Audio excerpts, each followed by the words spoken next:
Assalamualaikum warahmatullahi wabarakatuh.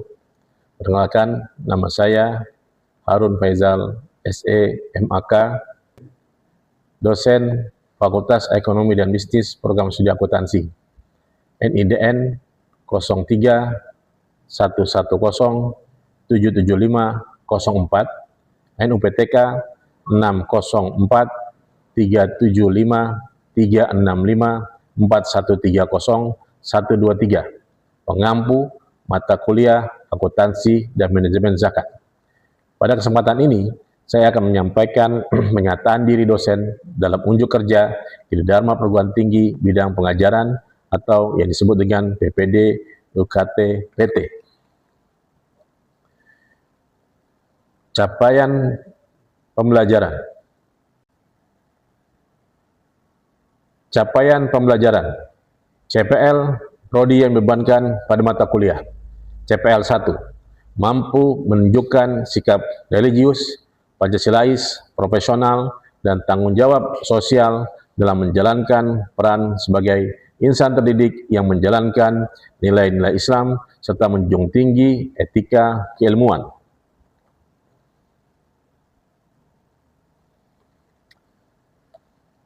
CPL 5, mampu menjelaskan konsep teoritis dan praktik prinsip-prinsip akuntansi keuangan, akuntansi manajemen, auditing, perpajakan, dan sistem informasi akuntansi sebagai dasar untuk melakukan analisis, evaluasi, dan pengembangan ilmu akuntansi di berbagai jenis organisasi. Capaian pembelajaran mata kuliah. CPMK 1, mahasiswa dapat menjelaskan konsep dasar terkait zakat, infak, dan sedekah. CPMK 2, mahasiswa mampu menjelaskan konsep akuntabilitas organisasi pengelola zakat, baik akuntabilitas keuangan maupun akuntabilitas kepatuhan syariah. CPMK 3, mahasiswa mampu menjelaskan fikih zakat klasik dan kontemporer. CPM 4, mahasiswa mampu menjelaskan PSAK 409 dan isu legalitas zakat serta isu kontemporer. Pemetaan CPL terhadap CPMK. CPMK 1 terhadap CPL 1, CPMK 2 terhadap CPL 5, CPMK 3 terhadap CPL 1 dan CPL 5, CPMK 4 terhadap CPL 1 dan CPL 5. Deskriptif singkat mata kuliah. Mata kuliah ini bertujuan untuk memahami masalah teori, konsep, dan aturan terkait dengan penyusunan laporan keuangan zakat dalam jenis transaksi yang mungkin timbul. Zakat merupakan salah satu pilar agama Islam dalam rukun Islam yang memiliki dua dimensi, yaitu dimensi ibadah dan dimensi sosial. Oleh karenanya, implementasi zakat dalam kehidupan setiap muslim menjadi satu hal yang sangat penting karena sebagai perwujudan ibadah wajib dan ibadah sosial ekonomi untuk kemaslahatan umat. Sejalan dengan perkembangan zaman, tentunya masyarakat memiliki harapan yang besar pada organisasi pengelola zakat agar menjadi lembaga yang amanah dan profesional dalam mengelola zakat. Hal tersebut akan berdampak pada perubahan paradigma, pengembangan pengelolaan zakat yang semula bersifat konvensional dan apa adanya menuju pengelolaan zakat yang profesional dan transparan. Materi pembelajaran. Pertama, sejarah dan manfaat zakat, infak, dan sedekah. Selanjutnya, legalitas dan regulasi zakat. Selanjutnya, pengelolaan dan penyaluran zakat.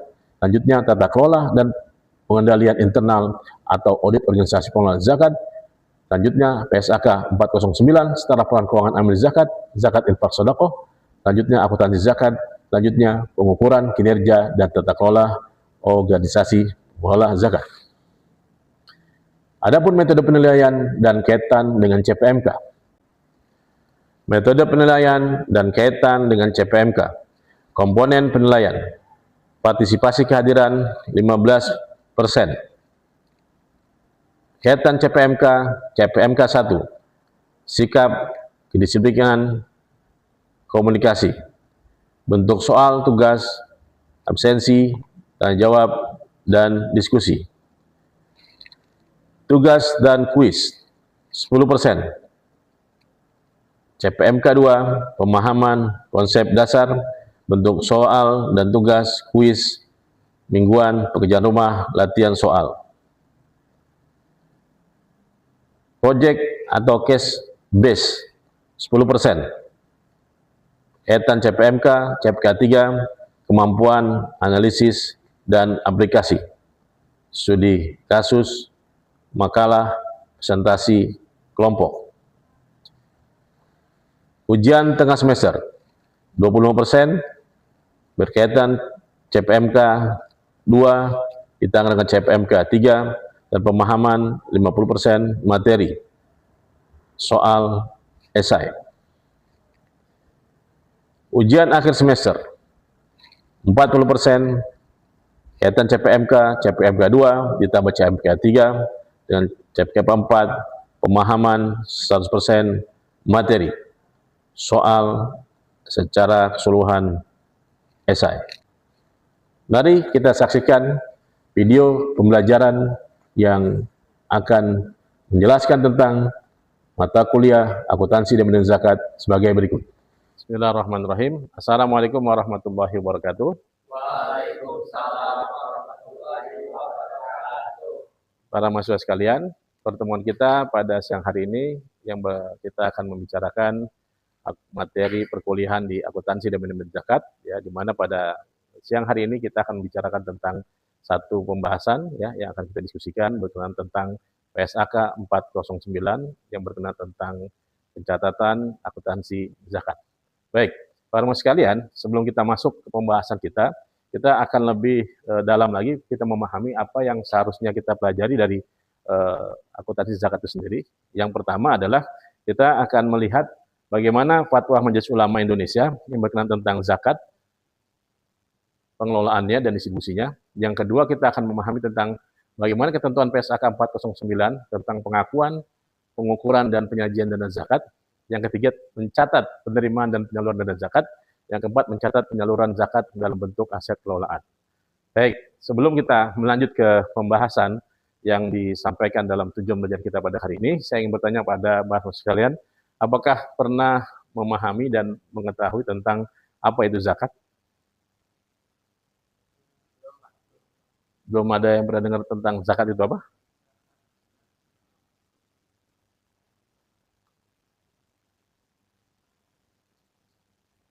Pasha?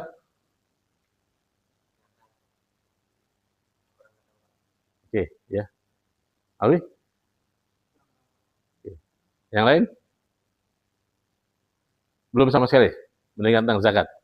Baik ya.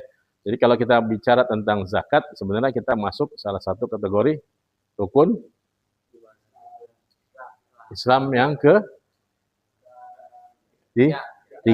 Ini salah satu dasar kita sebenarnya untuk mengkaji lebih dalam lagi tentang kenapa kita perlu mempelajari ilmu yang tentang zakat dari sisi akuntansi. Karena selama ini pencatatan yang dilakukan oleh para pengurus baik di tingkat pusat maupun daerah yang berkenaan tentang pencatatan tentang zakat ini seakan-akan catatan yang tidak didasari pada standar akuntansi keuangan. Ya, antara penerimaan dengan pengeluaran tidak terjadi kesesuaian. Itu yang pertama yang akan kita pahami dari sisi bagaimana Majelis Ulama kita membuat kategori ya yang berhubungan tentang zakat itu sendiri. Maka tadi saya tanyakan apakah pernah mengetahui tentang zakat itu sendiri? Saya yakin pasti tahu ya.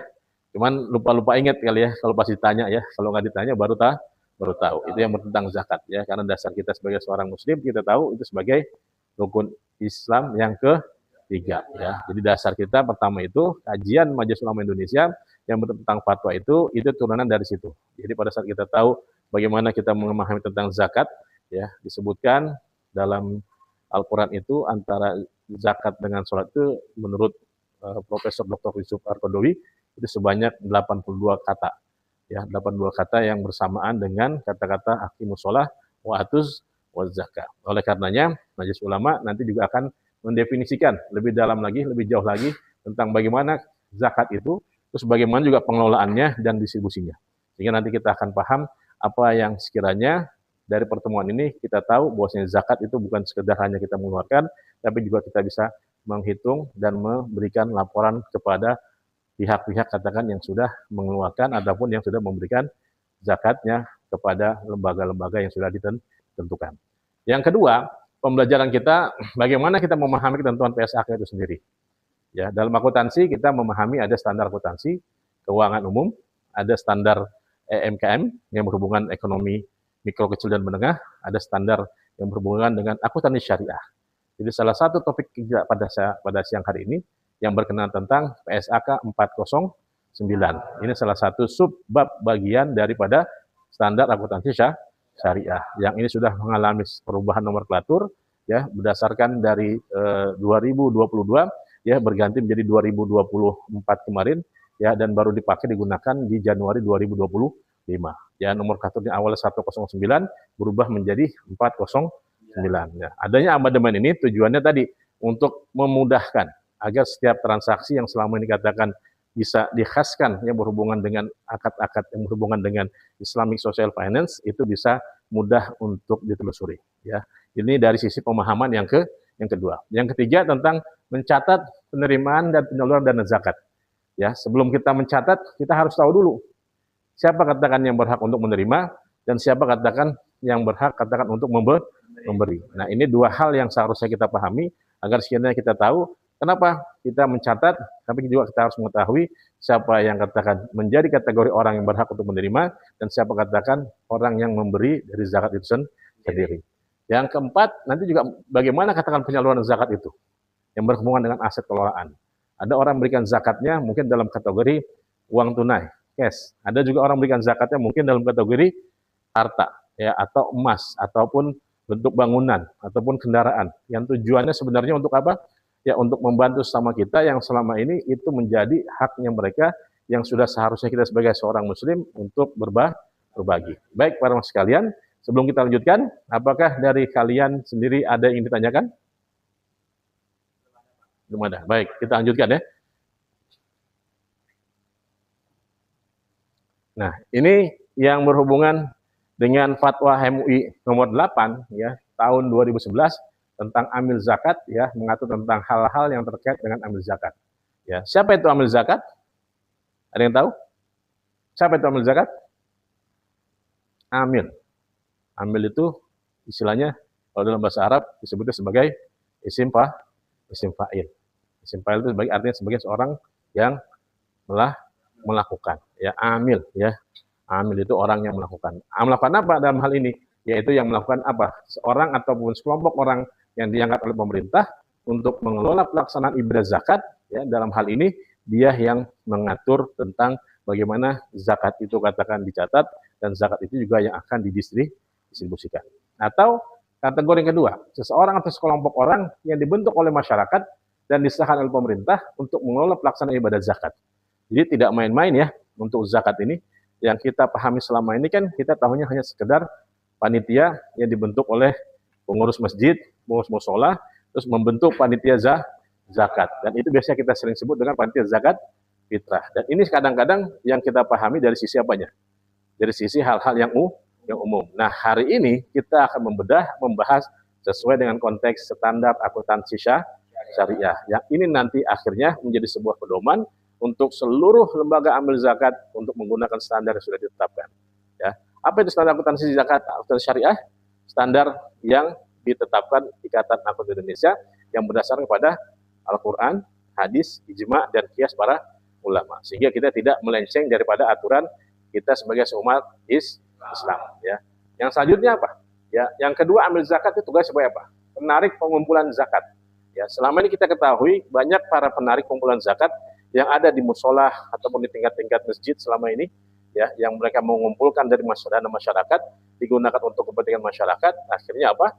Masyarakat taunya dia orang yang berhak untuk membagikan bagian zakat. Padahal tadi dikatakan di awal tadi orang yang mengambil dana zakat itu orang yang benar-benar disahkan, ditetapkan oleh pemerintah, nggak sembarangan. Jadi kalau Anda katakan nanti ingin berkecimpung ya di lembaga amil zakat, Anda harus punya sertifikasi amil zakat yang kita kenal dengan sertifikasi BNSP amil zakat tingkat nasional. Jadi nggak serta-merta katakan Anda masuk terus bisa menghitung dana-dana dari masyarakat dan Anda berikan kepada orang-orang katakan yang ada di masyarakat Anda sendiri tidak berdasarkan kepada 8 asnaf yang ada dalam Al-Quran.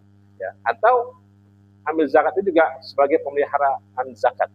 Ya, kenapa dikatakan pemeliharaan zakat? Ya, kita lihat bagaimana pada zaman Rasulullah SAW zakat ini menjadi salah satu gerbang kesuksesan umat ya, pada saat katakan masyarakat di sekitar Mekah dan Madinah yang katakan tidak memiliki apa-apa, tapi mereka bisa hidup dengan berkecukupan. Kenapa? Konsep zakat ini membantu perekonomian agar perekonomian ini bisa terjawab masalah hal-hal yang ada berhubungan dengan masyarakat atau yang hubungan dengan mendistribusikan zakat. Artinya apa? Pada saat zakat itu dikumpulkan, kita harus tahu kemana tujuannya, kemana sasarannya. Sehingga jangan sampai nanti kita tidak sesuai dengan sasaran yang mau kita tuju.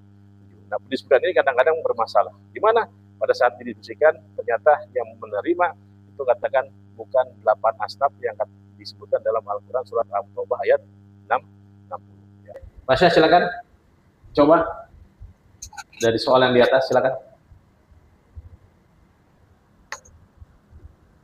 D per debit per kredit. Itu salah kali.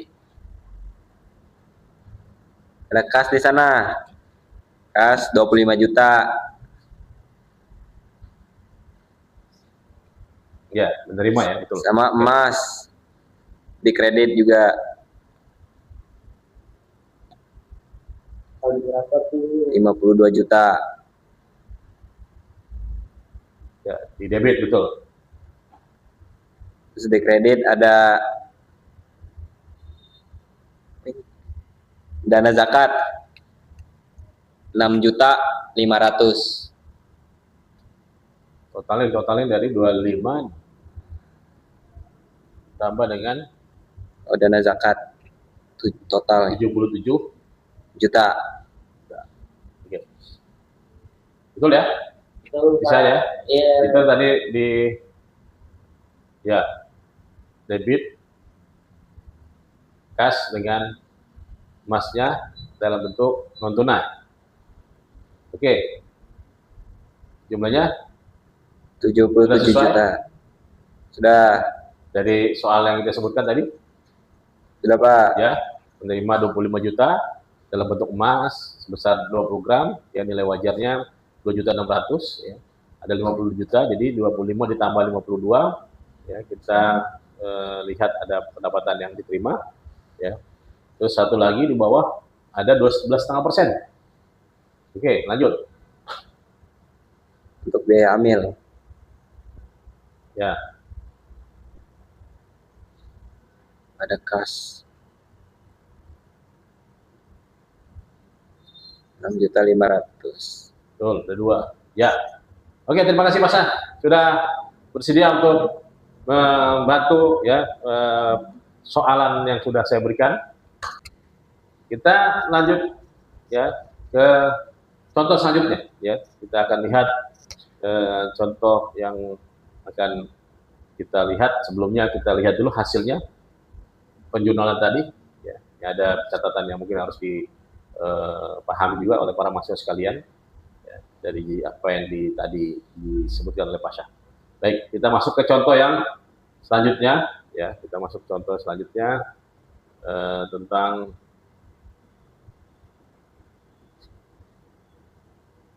yang penyaluran zakat hak amil dan penerimaan dan amil dari hak atas zakat.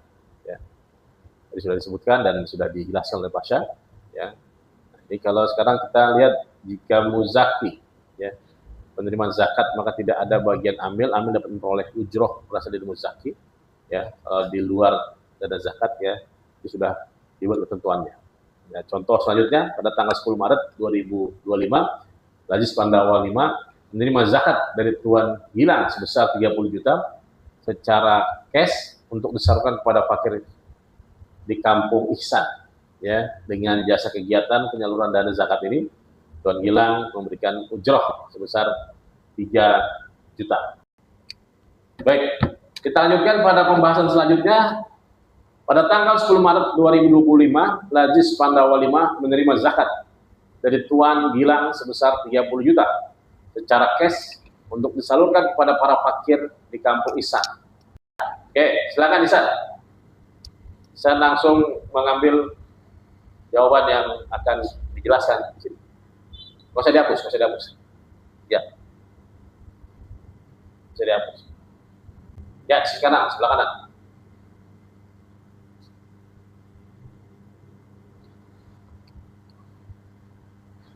Ya, zakat 20 juta.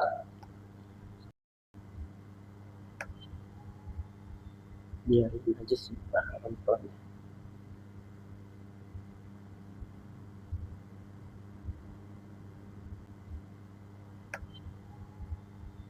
Biar itu aja sih Pak Anton.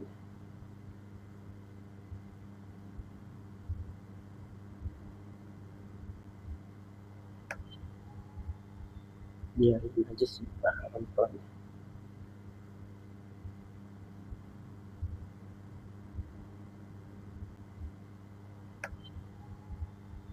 Biar itu aja sih Pak Anton.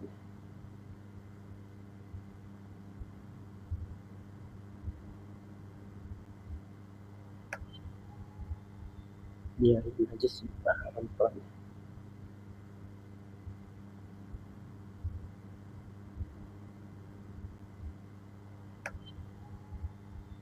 Biar itu aja sih Pak Anton.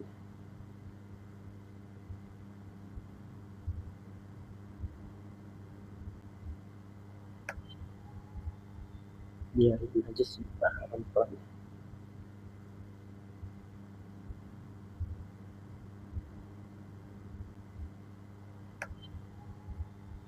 Biar itu aja sih Pak Anton.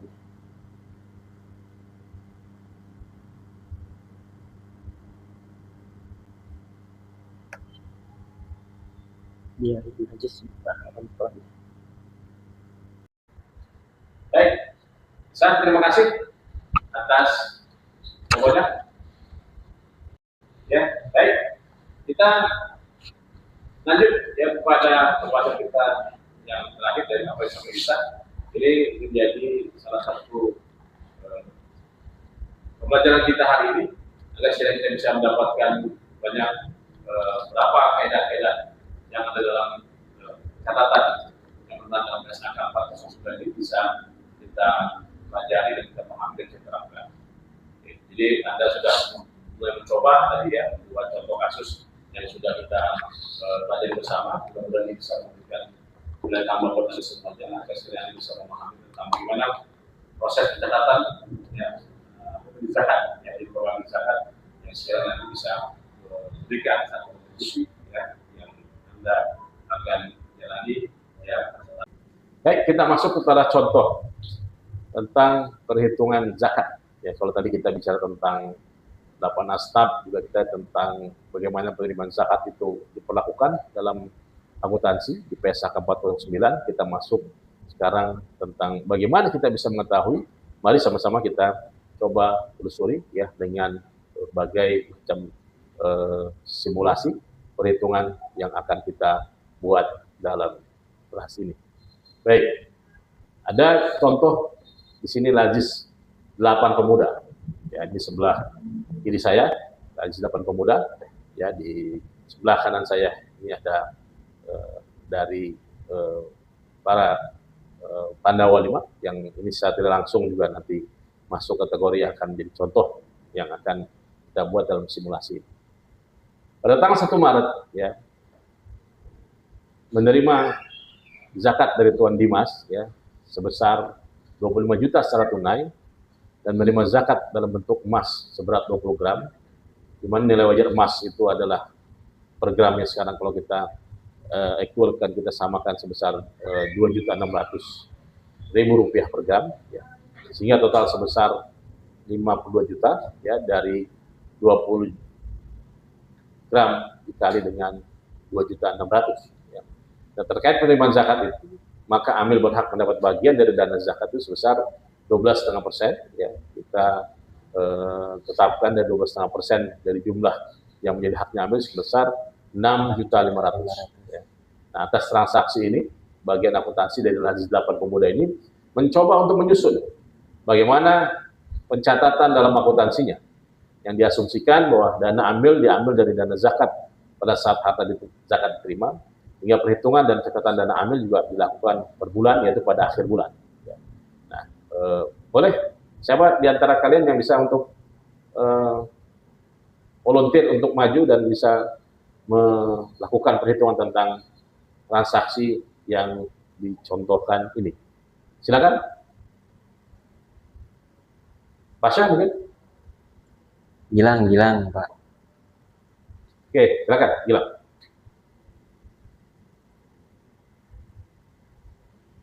Baik, Gilang bisa untuk menjadi volunteer ya, membahas contoh yang tadi saya sebutkan yang berkenaan tentang Lazis Pandawa 5 menerima zakat dari Tuan Gilang sebesar 30 juta secara cash untuk disalurkan kepada para fakir di Kampung Ihsan dengan jasa kegiatan penyaluran dana. Zakat ini Tuan Gilang memberikan ujroh sebesar 3 juta ya. Tolong bantu untuk dibuatkan jurnalnya biar bisa kita pahami sama-sama. Baik, terima kasih Gilang sudah membantu menjawab persoalan yang tadi sempat ditanyakan. Ya, mudah-mudahan memberikan pemahaman kita lebih dalam lagi tentang akuntansi zakat ini. Kita langsung ke pertanyaan selanjutnya ya. Kita langsung ke pertanyaan selanjutnya ya, mungkin dari Pandawa 5 yang siap untuk membantu untuk volunteer yang menjelaskan tentang soalan ini.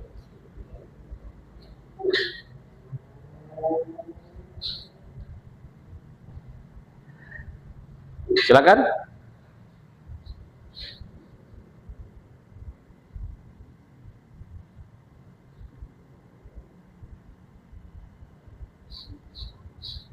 Ya, Raihan. Silakan.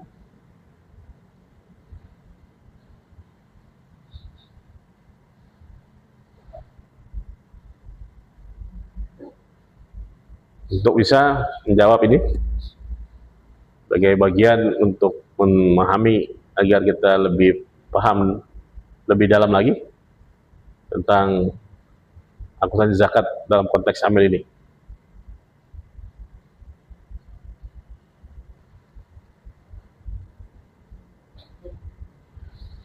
Terima kasih Raihan sudah bantu untuk memberikan jawabannya.